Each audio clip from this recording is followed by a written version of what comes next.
ليه بنحس بالوحدة رغم إن حوالينا ناس كتير؟ تخيل بتصحى كل يوم، يمكن تركب مواصلة زحمة أو تسوق عربيتك وسط عربيات كتير، أو تمشي في شارع مليان ناس، تروح شغلك، تتكلم مع زمايلك، ترجع بيتك، تقعد مع أهلك، يمكن تنزل مع أصحابك. لكن جواك إحساس غريب، كأنك مش شبه اللي حواليك، مش منتمي ليهم، ومفيش حد حاسس بيك. ولما تدخل الأوضة بتاعتك وتحط راسك على المخدة، تبدأ تسمع صوت أفكارك، تحس إن الليل طويل، وإن السكون تقيل، وإن في فراغ كبير جواك. يمكن عقلك يقنعك إن الإحساس ده عمره ما هيروح، وإن مفيش حد يقدر يفهمك. كل اللي نفسك فيه إن حد ياخد بإيدك ويقولك أنا شايفك، حاسس بيك، وإنت مش لوحدك، ويحضنك ويقولك أنا معاك. الغريب إن ساعات الإنسان ما بيبقاش وحيد وسط الناس، بيبقى وحيد جواه. خليني أحكي لكم عن ست عندها 56 سنة. بعد ما انفصلت عن زوجها، كانت كل يوم تنزل شغلها، تقعد وسط زمايلها، تزور أهلها، وتحضر مناسبات عائلية. من بره كل حاجة كانت طبيعية، لكن من جوه كانت بتوصف إحساسها بطريقة غريبة. كانت بتقول الوحدة بالنسبة لي كانت زي وجع حقيقي، زي صداع، زي وجع ضرس. كنت وسط الناس لكن مش قادرة أشاركهم فرحتهم، وكان في حاجز بيني وبين العالم. مع الأسف القصة دي حقيقية، ودي واحدة من الحالات اللي اتكلم عنها الدكتور جون كاتشيوبو في كتابه عن الوحدة. وده يخلينا نفهم إن الوحدة مش معناها إن مفيش ناس حواليك، لأن أي حد فينا ممكن يحس في وقت إنه وحيد. ونيجي هنا لأهم سؤال، يعني إيه الوحدة؟ إحنا اتعودنا إن الوحدة معناها إن الإنسان قاعد لوحده، لكن علم النفس بيقول حاجة مختلفة.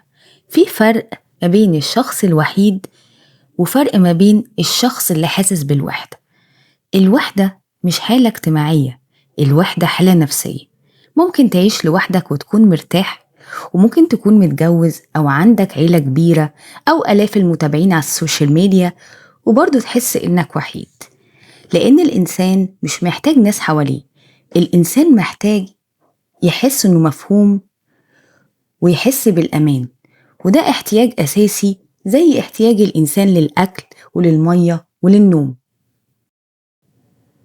وعلشان الوحدة حالة نفسية، علماء النفس درسوا تأثيرها على المخ والجسم.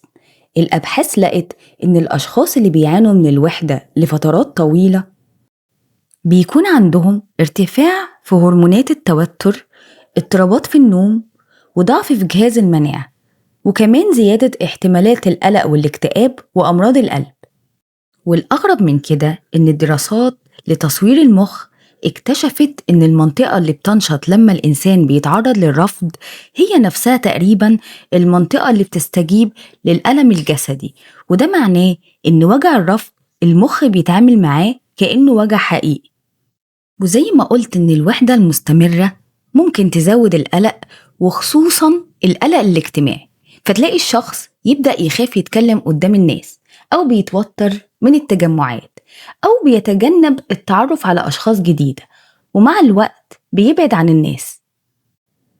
وده يوصلنا إن العلاقات الإنسانية مش رفاهية، دي جزء أساسي من صحتنا النفسية والجسدية.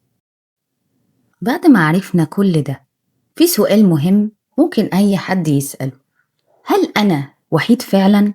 إزاي أعرف إذا كان اللي بحسه مجرد فترة صعبة ولا وحدة فعلا؟ في واحد من أشهر المقاييس النفسية في العالم اسمه مقياس جامعة كاليفورنيا للشعور بالوحدة. ده بيستخدمه المختصين في علم النفس، وهو عبارة عن مجموعة أسئلة مهمة. يلا اسأل نفسك: كم مرة بتحس إنك محتاج حد يسمعك وتقضي وقتك معاه؟ كم مرة بتحس إن ما عندكش شخص تكلمه لما يكون عندك مشكلة؟ كم مرة بتحس إنك وحيد؟ وكم مرة بتحس إن علاقتك باللي حواليك ملهاش معنى؟ كم مرة بتحس إن الناس حواليك مش فاهمينك ومش معاك ولا حاسين بيك ومحدش منهم يعرفك معرفة حقيقية؟ لو أغلب إجاباتك كانت غالبا أو دايما، فده ممكن يكون مؤشر إن إحساس الوحدة عندك محتاج اهتمام. في النهاية، إحساسك بالوحدة مش معناه إن فيك حاجة غلط، ومش مرتبط بسن معين ولا بالحالة الاجتماعية ولا بعدد الناس اللي حواليك. الوحدة رسالة بتقول إنك محتاج تعيد بناء علاقتك بنفسك قبل أي حد تاني. اتعلم تحب نفسك وتتقبل نفسك وتعاملها برحمة. سامح نفسك على الماضي وما تعيش أسير لأخطاء فاتت، وحاول ترجع للحظة اللي انت فيها دلوقتي. وبالنسبة للناس، ما تستنيش حد يجي ينقذك، ابدأ بخطوة صغيرة. ابعت رسالة لصاحب قديم، اقعد مع حد بتحبه من غير أي موبايل. انضم المجتمع بيشاركك نفس اهتماماتك. لو بتحب الحيوانات، ممكن تربي حيوان أليف، لأن وجوده بيخفف الإحساس بالوحدة عند ناس كتير. واتكلم حتى لو بكلمة واحدة، لأن الوحدة بتكبر في الصمت. ولو حسيت إن الإحساس ده مستمر لفترة طويلة وبدأ يأثر على شغلك ونومك وعلاقاتك، ما تترددش تطلب المساعدة من أخصائي نفسي. وأحب أختم كلامي بجملة يمكن تكون أكتر جملة محتاج تسمعها النهاردة: أنت مش ضعيف لأنك حاسس بالوحدة، وأنت مش لوحدك في الإحساس ده. في ناس كتير عندها نفس الإحساس.